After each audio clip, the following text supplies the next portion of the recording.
But my reflection is that going out and telling people what your values are is not a substitute for a culture change. It's not a substitute for process improvement or really looking at how an organization ought to work, how to get things, the machine working properly, get that responsibility pushed down into the teams. We weren't doing any of that at that time. So it was probably a much bigger challenge than I thought. And ultimately, we got into trouble, and the bank came in one day, told us, that's it, we're pulling the plug on your lending. We were in debt with about £10 million. And there was sort of one meeting with the bank where it became apparent that significant redundancies were going to have to be made to cut costs in the business. That after that meeting, the non-family CEO of Linn at the time, he walked out that day and he never came back.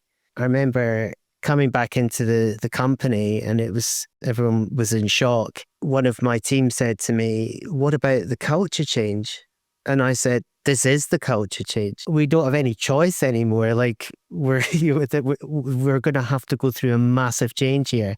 And actually what happened as a result of that, which is that we refocused the business. We pulled out of all those other related and diversified businesses that we'd gone into and got back to our grassroots, our core as a hi-fi business selling hi-fi products to people in their homes, that we started to turn things around.